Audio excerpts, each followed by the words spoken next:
നമസ്കാരം.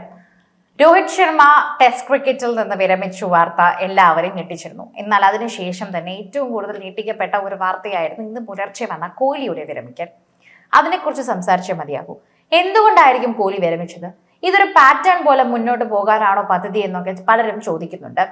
രോഹിത് ഇട്ടിട്ട് പോയതുപോലെ തൊട്ട് പിന്നാലെ തന്നെ കോഹ്ലിയും കൂടി ഇട്ട് പോയാൽ ടീമിന്റെ അവസ്ഥ എന്തായിരിക്കുമെന്നും ഉടൻ വരാൻ പോകുന്ന ടെസ്റ്റ് മാച്ചുകളിലൊക്കെ തന്നെയും ടീമിനെ ആര് നയിക്കുമെന്നതും മുന്നിൽ നിൽക്കുമെന്നുള്ള കാര്യവും ചർച്ച ചെയ്യേണ്ടത് തന്നെയാണ് എന്ന് പറയുന്നു. വലിയൊരു ആഘാതത്തിൽ തന്നെ നിൽക്കുകയാണ് ഇന്ത്യൻ ക്രിക്കറ്റ് ലോകം എന്ന് പറയാം.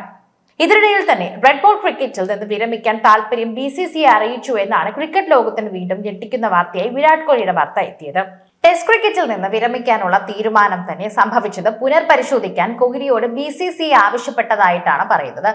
ദി ഇന്ത്യൻ എക്സ്പ്രസ് ആണ് ഇത് റിപ്പോർട്ട് ചെയ്യുന്നത്. കോഹ്ലി തീരുമാനം എടുത്തു കഴിഞ്ഞു എന്ന് തന്നെയാണ് പറഞ്ഞത്. ടെസ്റ്റ് ക്രിക്കറ്റിൽ നിന്ന് മാറുകയാണെന്ന് ബോർഡിനെ അറിയിച്ചു എന്നും പറയുന്നു. നിർണായകമായ ഇംഗ്ലണ്ട് പര്യടനം മുന്നിൽ തന്നെ നിൽക്കുകയാണ്. അതേ സമയത്ത് കോഹ്ലി ഇങ്ങനെ ചെയ്യുമോ എന്നാണ് എല്ലാവരും ചോദിക്കുന്നത്. അപ്പോൾ എന്തോ കാര്യമായി സംഭവിച്ചിട്ടുണ്ട്. BCCIയുടെ ഭാഗത്താണോ തെറ്റെന്നും ചോദിക്കുന്നവർ നിരവധി പേരാണ്. കാരണം രോഹിതും കോഹ്ലിയും ഒരുപോലെ ഇറങ്ങി പോകുമ്പോൾ അവിടെ BCCI എന്തോ ചെയ്തിട്ടുണ്ട് എന്ന് പറയുന്നവർ നിരവധി പേരാണ്. കോഹ്ലിയോട് ഇത് ആവശ്യപ്പെടുന്നവർ നിരവധി പേരാണ്. BCCIയുടെ ആവശ്യത്തോട് തന്നെ കോഹ്ലി ഇതുവരെ പ്രതികരിച്ചിട്ടില്ല. BCCI വൃത്തങ്ങൾ ദി ഇന്ത്യൻ എക്സ്പ്രസിനോട് പറഞ്ഞ വാക്കുകളാണിത്. ഇംഗ്ലണ്ട് ടെസ്റ്റ് പരമ്പരയ്ക്കുള്ള ടീമിനെ പ്രഖ്യാപിക്കാൻ ഇന്ത്യൻ സെലക്ട് കമ്മിറ്റി അടുത്ത ദിവസങ്ങളിൽ യോഗം ചെയ്യാനിരിക്കുകയായിരുന്നു. അങ്ങനെ യോഗം ചേരാനിരിക്കുന്ന ഈ സമയത്ത് തന്നെയാണ് രോഹിത് ശർമ്മയുടെ വിരമിക്കൽ പ്രഖ്യാപനവും കോഹ്ലിയുടെ വിരമിക്കാനുള്ള താല്പര്യ പ്രകടനവും വരുന്നത്. ബോജഗവാസ്കർ ട്രോഫിയിൽ ആദ്യ ടെസ്റ്റിൽ സെഞ്ചുറി നേടിയത് ഒഴിച്ചു കഴിഞ്ഞാൽ പിന്നെ വന്ന മത്സരങ്ങളിലെല്ലാം സ്കോർ ഉയർത്താൻ കോഹ്ലിക്ക് സാധിച്ചിട്ടില്ല. ഇത് വലിയ വിമർശനത്തിന് തന്നെ ഇടയാക്കിയിട്ടുണ്ട്. കോഹ്ലിയും രോഹിത്തും റെഡ് ബോളിൽ നിന്ന് വിരമിക്കൽ എന്ന ആവശ്യവുമായി ശക്തമായി തന്നെ നിൽക്കുന്നുമുണ്ട്. IPL RCBയുടെ ഒരു പരിപാടിയിൽ സംസാരിക്കുമ്പോൾ ഓസീസ് പര്യടനത്തിലെ മോശം പ്രകടനത്തിൽ എത്രമാത്രം നിരാശനാണ് താനെന്നും കോഹ്ലി തുറന്നു പറഞ്ഞിരുന്നു.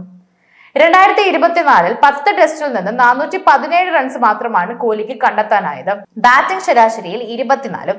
2027 ഏകദിന ലോകകപ്പ് വരെ ഇന്ത്യൻ ടീമിൽ തുടരാൻ ലക്ഷ്യമിട്ടാണോ ടെസ്റ്റ് ക്രിക്കറ്റ് മതിയാക്കാൻ കോഹ്ലി ആലോചിക്കുന്നതെന്ന ചോദ്യവും ഉയരുന്നുണ്ട്. ടെസ്റ്റ് ക്രിക്കറ്റ് മതിയാക്കി ഏകദിനത്തിൽ മാത്രം ശ്രദ്ധ കൊടുത്ത് ഇന്ത്യൻ വൈറ്റ് ബോൾ ടീമിൽ തുടരുകയായിരിക്കാം കോഹ്ലിയുടെ പ്രധാന ലക്ഷ്യം. ദക്ഷിണാഫ്രിക്ക, നമീബിയ, സിംബാബ്വെ എന്നീ രാജ്യങ്ങളിലാണ് 2027 ഏകദിന ലോകകപ്പ് വരുന്നത്. 2014 വിരാട് കോഹ്ലി ഇന്ത്യൻ ടെസ്റ്റ് ടീമിന്റെ ക്യാപ്റ്റൻ ആവുന്നത്. 123 ടെസ്റ്റ് മത്സരങ്ങളിൽ നിന്ന് 9230 റൺസാണ് വിരാട് കോഹ്ലി സ്കോർ ചെയ്തത്. 254 ടെസ്റ്റ് കോഹ്ലി ഉയർന്ന സ്കോറാണ്. 46 കോഹ്ലിയുടെ ടെസ്റ്റിലെ ബാറ്റിംഗ് ശരാശരി. 30 സെഞ്ചുറി 31 അർദ്ധശതകവുമാണ് ടെസ്റ്റിൽ കോഹ്ലി നേടിയത്. ഇന്ത്യൻ ക്രിക്കറ്റ് ടീമിനെ ഞെട്ടിച്ചുകൊണ്ട് വീണ്ടും ഒരു വിരമിക്കൽ പ്രഖ്യാപനം കൂടി ഉണ്ടായേക്കുമെന്ന് പറയുന്നു. ഇത്തവണ ഇതിഹാസ താരവും ബാറ്ററും മുൻ ക്യാപ്റ്റനും കൂടിയായ വിരാട് കോഹ്ലി ആകുമ്പോൾ അത് വല്ലാത്ത ആഘാതം തന്നെ ടീമിനെ ഉണ്ടാക്കും. റെഡ് ബോളിനോട് എന്തിനാണ് ബൈ ബൈ പറയുന്നതെന്ന് പറഞ്ഞേ മതിയാകൂ. ഇതിന്റെ പിന്നാലെ തന്നെ താരത്തിന് കാരണങ്ങൾ ഉണ്ടാകാം. രോഹിത് ആണോ ഇതിന്റെ പിന്നാലെ കാരണം എന്നാണ് ചോദിക്കുന്നത്. രോഹിത് ശർമ്മയും ടെസ്റ്റ് മതിയാക്കുന്നുവെന്ന് അറിയിച്ചിരുന്നു. അതിന്റെ ഷോക്ക് മാറുന്നതിന് മുൻപ് കോഹ്ലിയുടെ വാർത്ത വരുമ്പോൾ എല്ലാവർക്കും അത് വളരെയധികം തന്നെ പ്രയാസമാണ്. ഇതിന് പിന്നാലെ രോഹിത് തന്നെയാണോ എന്നാണ് ചോദിക്കുന്നത്. രോഹിത് പറഞ്ഞിട്ടാണോ കോഹ്ലി ഇങ്ങനെ ചെയ്യുന്നതെന്നും ചോദിക്കുന്നുണ്ട്. രോഹിത്തിന് പിന്നാലെ കോഹ്ലി എന്തിനാണ് പോകുന്നത്? ടീമിനെ ഉപേക്ഷിക്കേണ്ടതില്ല, ടീമിനെ ഉപേക്ഷിക്കരുത്, അങ്ങനെ പറഞ്ഞേ മതിയാകൂ. ഇതിനെക്കുറിച്ച് തന്നെയാണ് സോഷ്യൽ മീഡിയ വളരെയധികം വ്യക്തമായി തന്നെ കാര്യങ്ങൾ പറയുന്നത്.